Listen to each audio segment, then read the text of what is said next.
children of Israel, that they would have the promised land, that they would have to fight for it, but they would have the promised land. How can you say this is a bad thing when God predicted it and God actually commanded these things to happen? Look, Isaiah 53 is clearly not about a man. It's clearly about the things that are happening in Israel at the time that Isaiah is writing it. Okay? Please remember that. You have shown no link directly except by surmisement and metaphor, for lack of a better word, to Jesus, Isa alayhi salam. All right? You have shown nothing like this.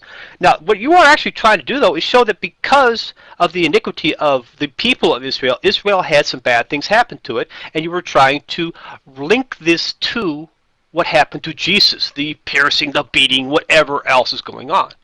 I see no link here, sir. I see no evidence showing a link. You have a ton of information, but you have no link. Can you provide a link where it says, this is about Jesus, Jesus was predicted here, or something like that?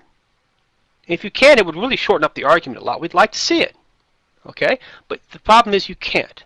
So what you have to do is you have to do a circular logic type of argument, and you have to have a bunch of surmisement and metaphor to back up your position. Please provide some concrete evidence rather than opinion, and that's what you're bringing, opinion, for what you're saying. Okay? I'd be happy to listen to a solid argument. Thank you. The mic is free. Assalamu alaikum. Well, my solid argument is in the New Testament, and I'm confident that every Muslim and every Christian and every non-Muslim or non-Christian in this room has read the New Testament. Okay, that's my solid argument. Yeah, the New Testament is my solid argument. Okay, now, first of all, I just want to remind everybody in the room that Aisha hasn't shown any proof that David fulfilled Psalm 2:8 and Psalm 2:9 outside of Rashi's commentary, which, in my opinion, is fallacious, because Rashi is equating David ruling Jerusalem to the Psalm 2:8, where this individual is given the uttermost parts of the earth for his possession. I wouldn't call Jerusalem the uttermost parts of the earth. And as far as David never dashed the nations in pieces like a potter's vessel, and once again, Daniel chapter 2, verses 35 through 45 teaches that the final kingdom, the Messiah, would do that. So I'm waiting for Aisha to kind of, I don't know, maybe that's Aisha's proof. A Rashi commentary seems to be Aisha's proof. I have no problem dealing, if all he has is Rashi's commentary, I'm okay with that. But once again, I sent over a link, and I'll do that the next time I come up, showing that many rabbis prior to Rashi believed that Isaiah chapter 53 was about a suffering Messiah. The Talmud Sanhedrin 98b says, Messiah, what is his name? The rabbis say, the leprous one. Those of the house of the rabbi say, for it says, surely he had borne our sicknesses. Isaiah quoting Isaiah chapter 53 verse 4. Well, the Talmud, the rabbis clearly show that the Talmud, the rabbis clearly believe that Isaiah chapter 53 was about a suffering Messiah. The Targum Jonathan, 4th century, gives the introduction on Isaiah 52:13. Behold my servant the Messiah. So, quoting Rashi, quoting somebody in the minority, when I have the majority of rabbis showing that Isaiah 53 was about a suffering Messiah, that's fine with me. The New Testament shows a suffering Messiah. Isaiah 53 can't be about Israel. I've showed many proofs where it can't be about Israel. But you'll take the position that it is about Israel. You're calling Israel righteous. You're saying Israel has no violence. Every Muslim, every Christian, every atheist in this room knows Israel has been violent. Israel has deceit. Okay? Israel is not righteous. And here's proof that here's proof that Israel is not righteous. Isaiah chapter 48 verse 1. This is what it says about Israel in Isaiah chapter 48 verse 1. Hear ye this, O house of Jacob, which are called by the name of Israel, and are come forth out of the waters of Judah, which swear by the name of the Lord, and make mention of the God of Israel, but not in truth, nor in righteousness. Isaiah 1 verse 4 and 5 calls Israel a transgressive, our sinful nation.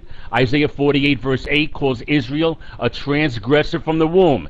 Israel is not righteous, but the Messiah is. He's called the Lord our righteousness. Jeremiah chapter 23 verse 6. And Jesus Christ is called Jesus Christ the righteous in the New Testament. So clearly, Israel does not qualify as the subject of Isaiah 53. Isa El-Ghazi is on the record of saying that he agrees with the rabbis. He rather agree with the rabbis than the Christians that Israel's the subject of Isaiah 53, but nowhere. Israel doesn't satisfy one verse in Isaiah chapter 53, but the Messiah, Jesus Christ, satisfies every verse in Isaiah chapter 53. I'm going to relinquish my last 30 seconds. Aisa, the mic is yours. You really have something against Israel, don't you, Lou? Assalamu alaikum, everyone. Gee whiz, man, the vitriol dripping off here. Can I have Ezekiel 21 through 23, please, in the text? Okay. Wait, hang on. Yeah, that's right. Here you go. 21 through 23 of Ezekiel 18, please. You're talking a lot, Lou. Do you have a real chip on your shoulder concerning the Israelites? Okay. Let me solve this little problem for you, okay? Ezekiel 18. Thank you. But if a wicked man turns away from all the sins he has committed and keeps all my decrees and does what is just and right, he will surely live and he will not die. Consider 22 and 23, please. None of the offenses he has committed will be remembered against him. Because of the righteous things he has done, he will live. Do I take any pleasure in the death of the wicked? Declares the sovereign Lord. Rather, am I not pleased when they turn from their ways and live? God will forgive his nation, Lou, for their wickedness if they turn away from their hedonistic habits and their ways of rejecting him. This is plainly put forward by God many times in the Old Testament and in the New Testament, that give up your evil ways and follow the Lord and he will forgive you. This is the core of basically every belief in God. How can you deny this? How can you declare outright that Israel, from moment one to the last moment, is an evil, wicked, destructive nation when it actually has the covenant of God guiding it and showing it the way throughout the scriptures and history? How can you do this? I do not understand your position concerning Israel. Yes, they fought wars. Yes, the people denied. Yes, the people made mistakes. But Israel, sir, is the chosen country, the chosen people of God. I'm sure he understands how to straighten them out, okay? Really, I'm sure God has got this handled. You seem to think that God can't handle this and you have to make some personal crusade on this. It's really bothersome, really. But remember that God did forgive them over and over again. They'd sin a bit and leave them, and then they'd come back and God would forgive them, and then they'd sin a bit more and do some other things. They'd come back and God would forgive them again.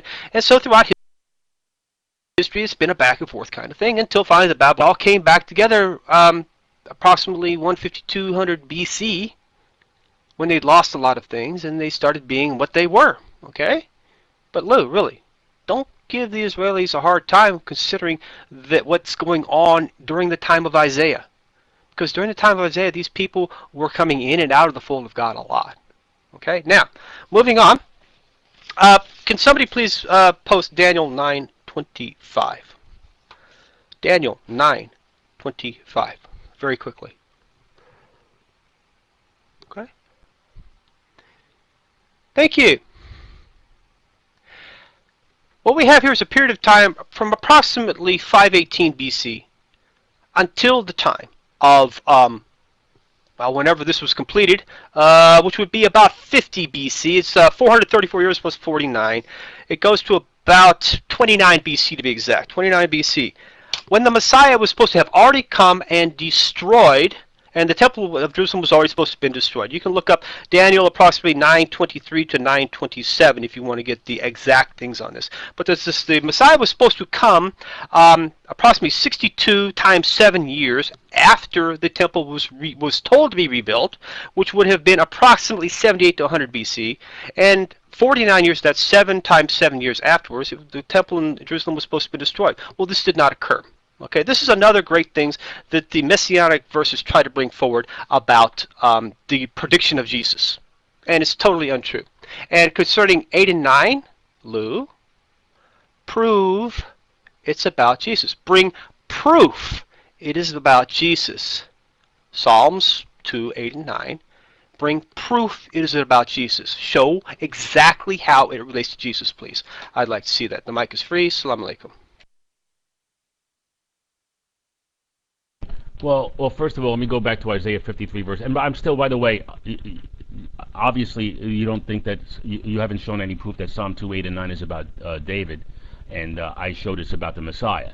Now, do you believe Jesus is the Messiah, right? So I think I proved that it's about Jesus. Okay, you believe that Jesus is the Messiah. So I show that it's about the Messiah. You haven't proved that it's about David. So there you go. Now let's go back to Isaiah 53 verse 10. I just want to give you guys one more proof that it can't be about Israel, because Isaiah 53 verse 10 says, "Yet it pleased the Lord to bruise him." Now, it couldn't have pleased the Lord to bruise Israel. I'll tell you why. Because Ezekiel 33:11 says regarding Israel the following: that God takes no pleasure in the death of the wicked, but that the wicked turn from his way and live. Turn ye from your own evil ways, for why will ye die, O house of Israel? So God is saying that he takes no pleasure in the death of wicked Israel, okay, in Ezekiel 33:11. But Isaiah 53:10 says, "It pleased the Lord to bruise his servant." So clearly, once again, when you look at Isaiah 53 verse 10 in light of Ezekiel 33:11, the servant in Isaiah 53 cannot be Israel, and I'm still trying to figure out why Aisha is just adamant that Isaiah 53 is about Israel when Israel has no knowledge, Israel has deceit, Israel is not righteous, and Israel is violent. I mean, I've shown proof of that. I'm not against Israel. We all have a tendency of not having any knowledge or having deceit or being violent. But the fact of the matter is, Israel, I love Israel. Just like Aisha, I love Israel. I have all the respect in the world for Israel. However, Israel does not qualify as the subject of Isaiah chapter 53. It doesn't meet the requirements, but the Messiah does. The Messiah is righteous. The Messiah has no deceit. The Messiah has knowledge, and the Messiah has no violence. So clearly, I mean, how many times do I need to show proof that Israel, even though my worthy opponent is saying that Israel meets the qualifications of Isaiah chapter 53, I'm continuing to show in Scripture that it does not, and at the same time showing that the Messiah does. Let me go through, I think we have one or two more rounds left, I think. So let me continue and go through Isaiah chapter 53 verse 5 and share with everybody in the room how Jesus qualifies. If you all read the New Testament, he was wounded for our transgressions, he was bruised for our iniquities, with his stripes we are healed. How are the Gentile nations healed by Israel's suffering? Okay, there's one round after this. Okay, so I'll be going one more time then. All we like sheep have gone astray. God laid on him the iniquity of us all. How did God lay on Israel the iniquity of all the Gentile nations? That wouldn't make any sense to me. So clearly, Isaiah chapter 53 can't be about Israel. My worthy opponent's taking the position it is about Israel. I love Israel like he does. However, it can't be about Israel because Israel does not meet the requirements. I'm showing that the Messiah does. And the last time I come up, I'm going to run down and give you guys